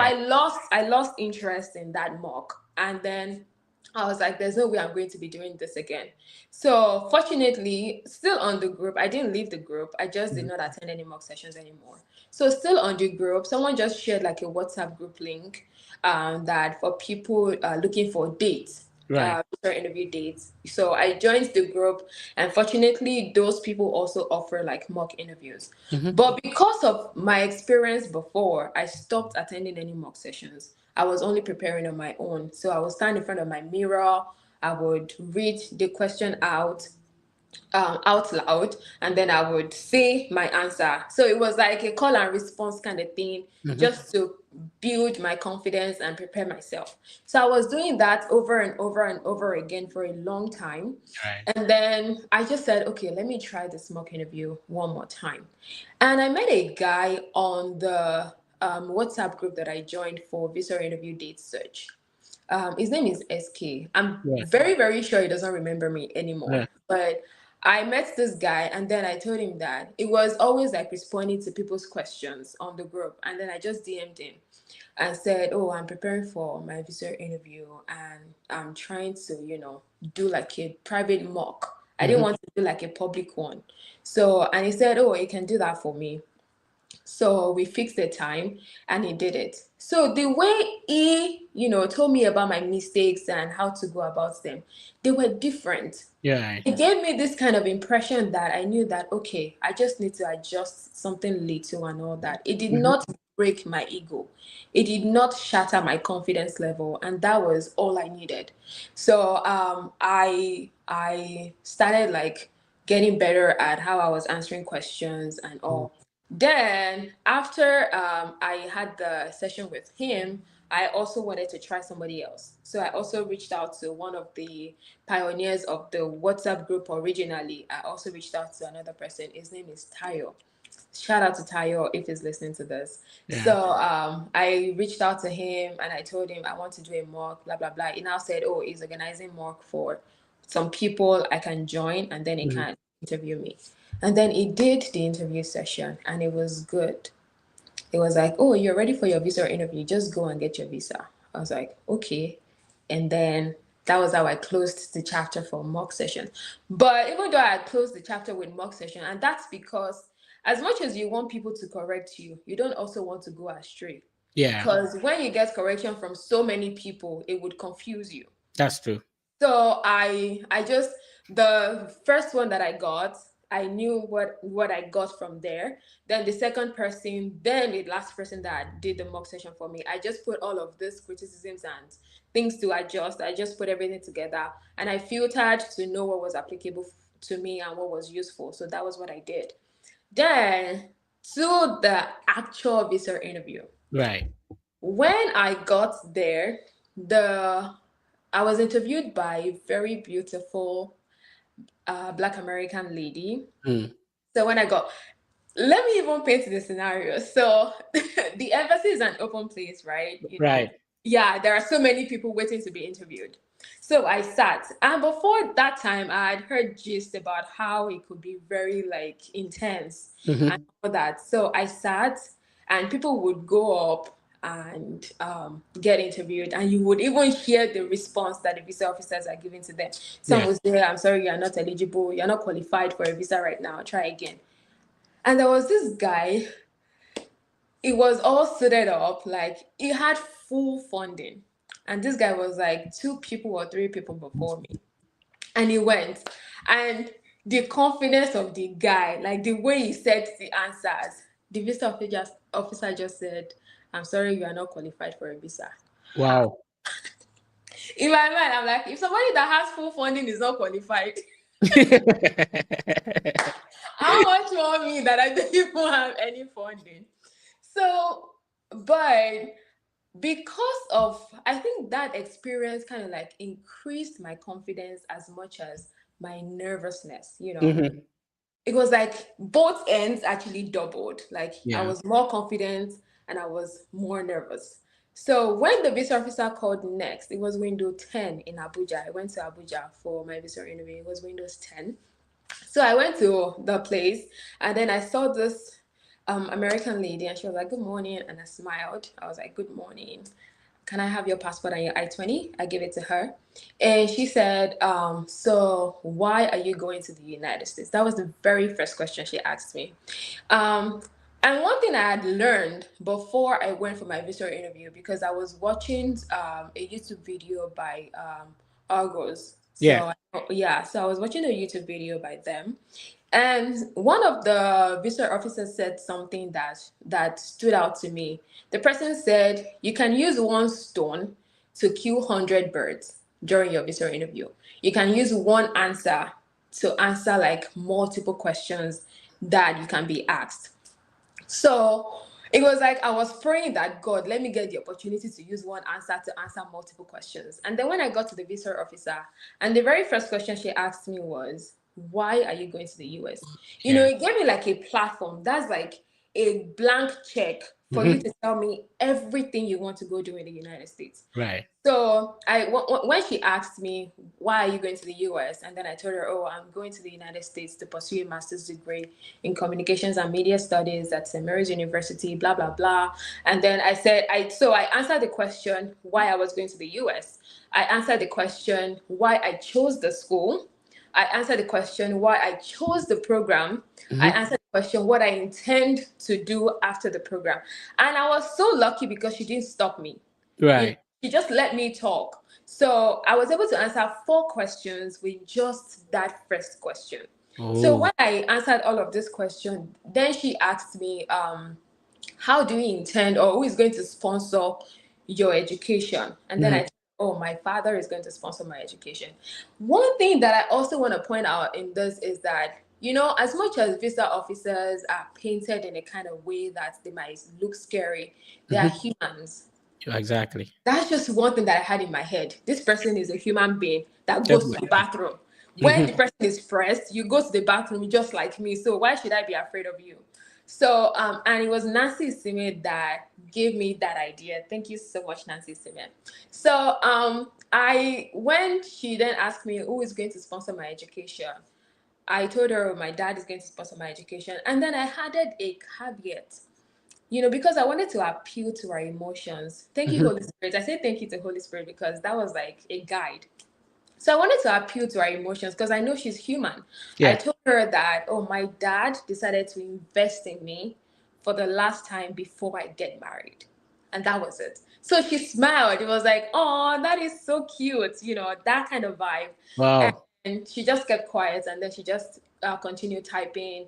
And then she said, "Have I been to the US before?" I said no. She said, do I have relatives in the US? I said no. And she's like, okay. So she kept on typing so fast. At that point, my heartbeat went from 0 to 1,000. Mhm. Like, because I didn't know what the outcome was going to be. And then I asked her, do you want me to say something else? Me, that I had like a notepad dedicated to the process. I had so many things I wanted to say. But when she started typing, and I asked her, do you want me to say something else? She's like, oh, no, no, no, you're fine. And she just grabs the white paper. Congratulations, I'm going to be approving your visa. Wow. That was the only thing I heard, and that was it. Wow. Wow. Wow. I'm tempted to say congratulations again. As at this at this stage. Anyway, so that Anyway, was you can say the congratulations because I've been through the visa interview process twice now. It okay. was, yeah, so you can still say the congratulations. That was Wow. Right. So the second one was a renewal. yeah, it was And a did you have to go for another interview, or it was interview waiver? no. I went for another interview, and So I just started a new master's, so it was yeah. like I was still doing the interview all over again. So Oh, yes, okay. yeah. That was back in Nigeria, or you go into a different country? No, I went to Dominican Republic. Yeah, yeah. I know people go there to renew their Yeah, visas and it's everything. very close. Yeah. Right. So what is it like? You don't need a visa to go there. If you have a valid US visa, or Mm, if you have a Canadian visa, you can mhm. actually go in. So they stamp your passport at the port of entry as long as Okay. you have a valid US or Canada visa. Oh, okay, okay. Yeah. And so you schedule the appointment over there, and then Yes. you go for the interview. Yes. Yes. Okay, great. So I have been speaking with Debbie. It's been a great conversation. She just shared her visa interview experience, getting the visa approved. How much was your deficit? It was 37,100 US dollars. Wow. And if you can, this was recent. So talk to us about your renewal. Um, was that like a very short one too? Or what happened? Well, I would say it was like the same time frame with the Hmm. previous one. When I got there, the visa officer looked at my DS 160. So, as much as you're preparing for a visa interview, you Hmm. also want to ensure that your DS 160 is completed. Yeah, A lot of people put half-baked information on in the DS DS 160, 160. and they expect that a miracle is going to happen during the Hmm. visa interview. The truth is, just like the video that I recently posted on my TikTok, the truth is, a visa officer does not know anything about you before your visa That's interview. true. They don't know you. They don't care who you are. But the moment you get to the window, they open up the DS 160 that you have completed. And Hmm. then they look at all of the information you put there to question you. So if you put half-baked information on your DS 160 and then you come and claim it during the visit, you won't even have the time to start Yeah, justifying or proving anything. So yeah, you want to ensure that your DS 160 is fully completed, and then even if you now say like half information during the interview, you're still going to be covered. yeah, So when I got to the window for my renewal, she opened my DS 160, and then she saw that I'd already like obtained a visa before. yeah, She asked me, "Oh, is this for a renewal?" I said yes. She said, so she looked at my I-20 and saw that it was still another master's. mm, So she said, so why am I doing another master's? And yeah, then I told her that, oh, I'm pursuing another master's in computer information systems because after I completed my first master's in English and communications, I wanted to learn more about, how I can apply analytical tools for public relations, advertising, marketing, and all that. yeah. And one thing you want to do, regardless of the kind of visa you're doing, whether like it's your first visa interview or your renewal, you still want to establish your home ties. Right. So, because that is what they want to know. You Mhm. are applying for a non-immigrant visa. So you need to establish that, yes, I'm coming here to get a visa, but I'm going to be going back to my home country That's after my true. program. So I had to re-establish that home tie that, oh, I'm going to be going back to Nigeria to take up this position, blah, blah, blah. And this is what I want to do. So I needed to learn more about, data analytics, Hmm. programming, all that, and how I can apply it to the field that I want to focus on. And that's why I'm going to I am taking another master's. Then she asked me, because on my new I-20, I do have scholarship. I have the graduate Right. assistantship, but I still have deficits, Hmm. for health insurance. So she asked me, how am I going to be funding my deficits? I had deficits of about 3K or thereabout. Right. So I told her that, oh, my dad is going to be covering 80% of the deficit, and I will be covering 20%, which is going to come from my earnings from my own campus employment. Right. So she was like, oh, okay, that's fine. And then she typed for a bit, and then she told me my visa was approved. Yeah. Wow. Wow. That's great. If you're just tuning in, you're not late. Remember the session will still be live across all the Fred Effect social media platforms on Facebook, on YouTube, and also on X as well. And of course, we stream on Instagram too, so you can check them out. I've spoken to a lot of people. And you mentioned Argo Visa. If somebody is hearing about Argo Visa for the first time, who is Argo? What is Argo Visa? There are like, should I say like an organization of past visa officers who Yeah. have, worked across different countries Yeah. as visa officers. So they share their experiences on what you should do, the way you should answer questions, your mannerisms, your dressing, and all that. They kind of like just put information. And if you also want like a one-on-one consultation with them, yeah, you can just apply on their website and they can have a one-on-one consultation with you. But aside from that, they do post like, interviews, panel sessions, workshops, and all that on YouTube that can guide other people. And when you're hearing from someone who has been on the job before, it's Mhm. different because they tell you what a visa officer actually expects. Yeah. They tell you the things that are actually applicable to Mhm. that thing that you're trying to do, or the answer to the question you're trying to get answers to. So I saw that they would help me, especially after my first experience during the mock session. That was what pushed me to go online to, seek solutions to the problem that I had. So yeah. Yeah. So, fortunately, the Fred Effect team has a collaboration with Argo Visa. In fact, Oh, nice. last Tuesday, we interviewed one of the former visa officers, which you can check out the video on our YouTube platform. So, to be able to schedule a one-on-one consultation with Argo Visa, use the link on the screen. And as you heard, Debbie say, Argo Visa consultation. I mean, their platform really helped her a lot. Yeah. Use the link I'm sharing on the screen to schedule a one-on-one consultation with Argo Visa. I think we have to pay you for this advert. Yes, you should pay me. My account is available. Yeah. So yeah, that is the link you're seeing on the screen. It's been a great conversation talking to Yeah. Debbie. I think we should do a part two of this, right? Yeah, Okay, maybe. I'm open Yeah. to Sure. that. Yeah. So what would be some people you want to say thank you to? Before you go to that, I wanted to know, knowing what you know now, what would you have done differently? Getting 9 rejections. We couldn't mention all the names of the universities, but Yeah, getting I nine don't remember rejections. all of them. Yeah, getting 9 rejections, going to the interview with against all odds that without funding from the school you're going to get denied, yet getting approved. You know, if somebody's starting this whole thing, or if you're talking to younger Debbie, what would you say? Hmm. If I'm talking to younger Debbie, it would be to, hmm. I know follow your heart is cliche. Like they say, follow your heart. For what if my heart is leading me astray? The truth is, your heart cannot lead you astray. So follow your heart. Yes, people will talk. Yes, Yeah. people would mumble. Yes, people will discourage you. But hold on to that thing that is keeping you going. Hold Mhm. on to it. So and never ever keep quiet about what you want, because you don't know who is listening. You don't know who has that information that you need. So I think, there's this African mentality that, oh, you have to keep quiet, you have to hide your plan, don't let people know about your plan, blah blah blah.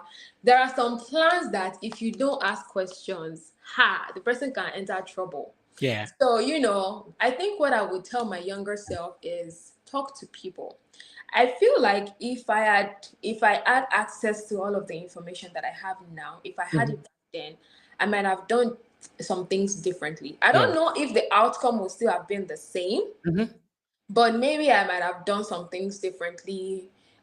Maybe I might have gotten more admissions. Mm-hmm. Maybe I would have gotten like more opportunities or Right. something. I don't know. The Right. outcome might be the same. It might be different. Mm-hmm. But I'm still grateful for where I am right now. I'm grateful to God about that.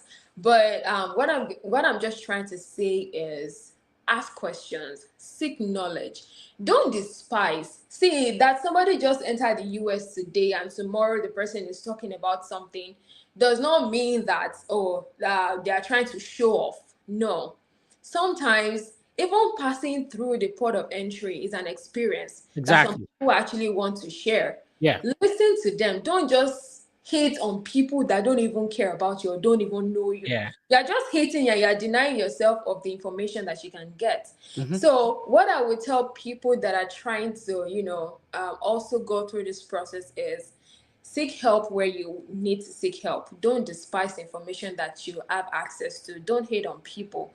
Listen, ask questions, and follow your heart. Exactly. Yo, Debbie, you're a very intelligent lady. I have to say that. I'm glad I had the opportunity to have this conversation with you, and I'm sure it's going to be impactful. There is this young lady somewhere in Nigeria watching you, and they are being Yeah, inspired by your story, and I'm sure that it's going to push them to do more and all that. Anybody you want to say thank you to? First of all, shout out to your dad, for yeah. pushing you, for My taking lovely dad. for investing in you for the last time before you get married. No, you're very intelligent. I just love the story. I just love that. I've never heard anybody tell me that before. Yeah, Yeah, you have like to make everybody, every story yours. everybody goes like that cliche kind of vibe. My uncle is sponsoring me because they believe in my aspirations, whatever. But I never hear anybody tell me what you just told me. Anyway, that's why you need to tune into the Steady Abroad podcast. In fact, the people we bring on and the kind of ideas and information they share, I wish, and that's why I do this. I wish that some of the things that I get to, expose to people, I had them when I was in my Yeah, village. You yeah. know, yeah. So anybody you want to say thank you to? Of course, God bless God. In my language, you say "Nyame nhyira nyame," right? um, See, God bless God. God, I will still say it. I want to say thank you to God because honestly, this has not been by my strength or by my Yeah, knowledge. It has been God so far. So I am publicly coming to say thank you to God. And then after God is definitely my parents. They have been right. so supportive.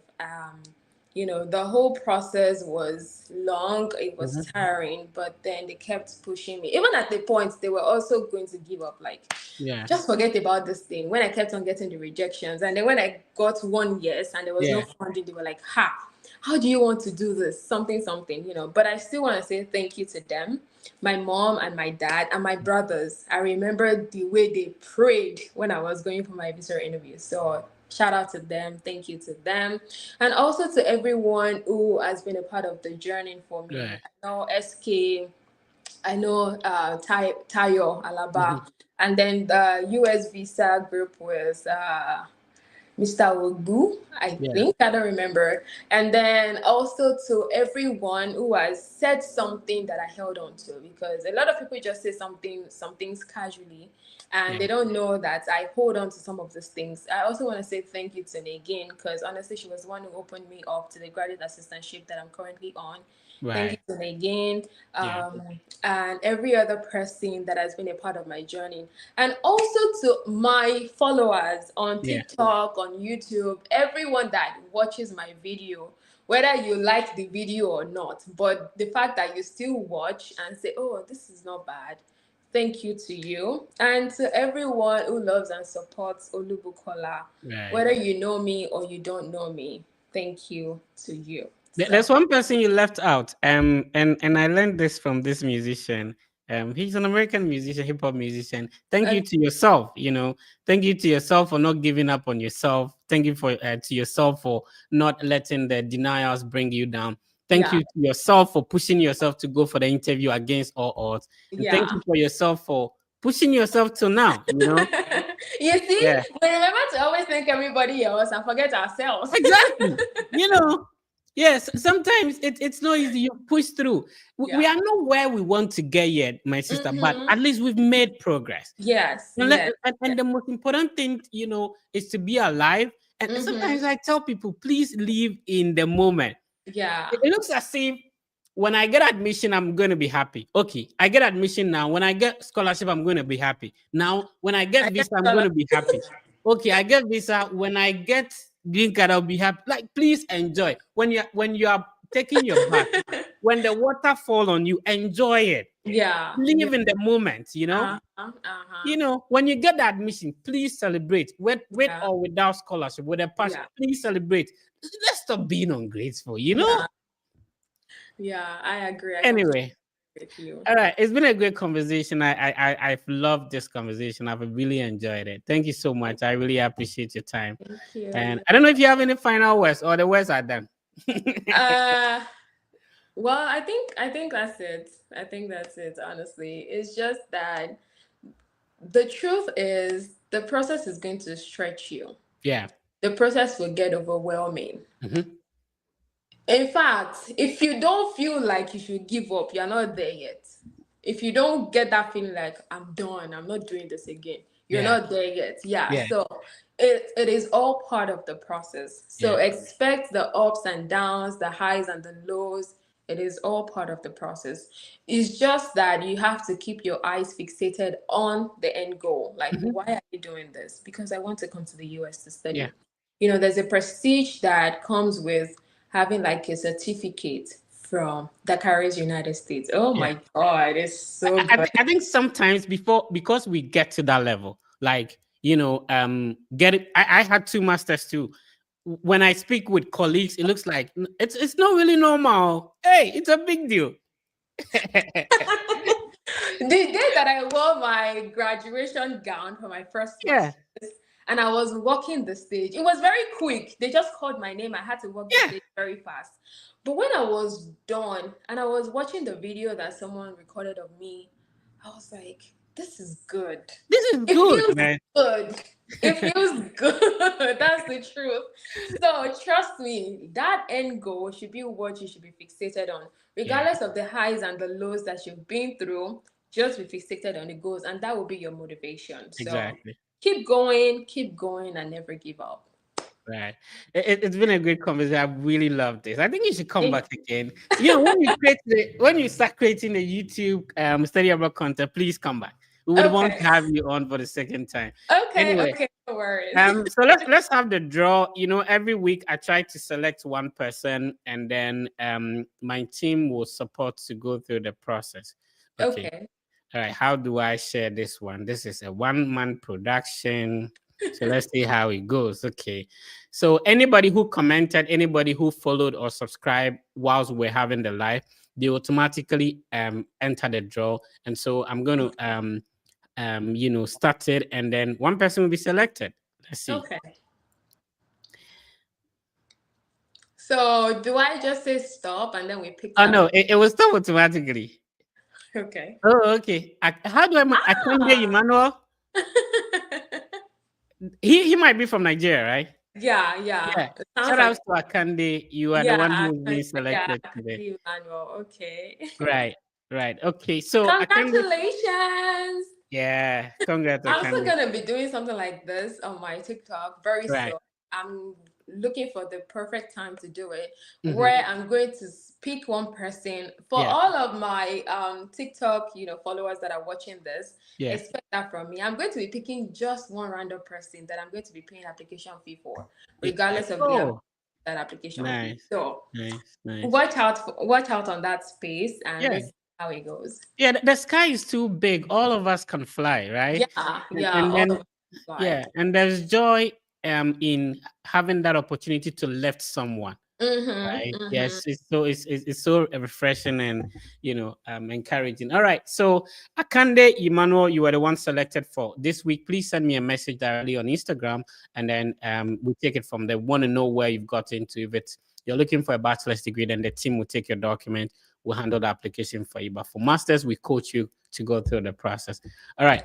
It's been a great talking to you, Debbie. Before we end this session, I Right. also say thank you to you for, Yeah. giving this platform for people to learn, to, know about the process, to also sharing other people's experiences. You're doing a great job. Thank Thank you for you. offering to give back to the community. God bless you. Yeah, I'm blushing already. I'm blushing. All right. Thank you so much. Welcome. All right, so this has been a very insightful section of the Study Abroad podcast. Listen, we value the time, we value the money you use to purchase data to be able to watch this platform. So we want to make sure that every content we are bringing, every minute of the stream is worth it. I mean, it's worth your time. You are learning. Personally, I've learned a lot from my sister, and I'm glad that you learned too. We come your way this and every week on the Study Abroad podcast with the Fred Effect. All right. So it's been a great conversation. Our winner for today is Akande, Emmanuel Akande. I'll be expecting your message on Instagram. And then remember that, that's the easiest way to get in touch with me. If you need any assistance, anything, just say hi. You want to be a friend, go to Instagram. Our Instagram handle is verified. It's almost 20,000 followers. And then you send us a direct message. On Facebook, we are close to 107,000 family members. I don't call it followers, family members. On X, we are about 44,000. On YouTube, this is the biggest Study Abroad content platform.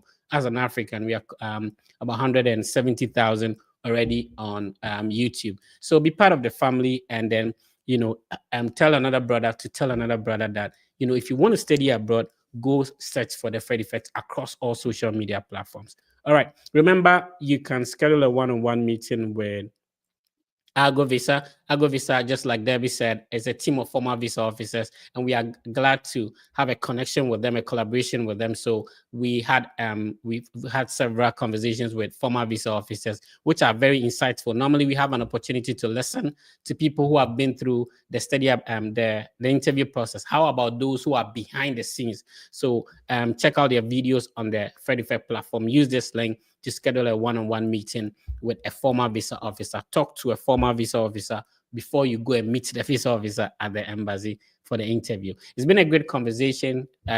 Please be positive and know that everything will be fine. My name has been The Fred Effect. I'll see you next week.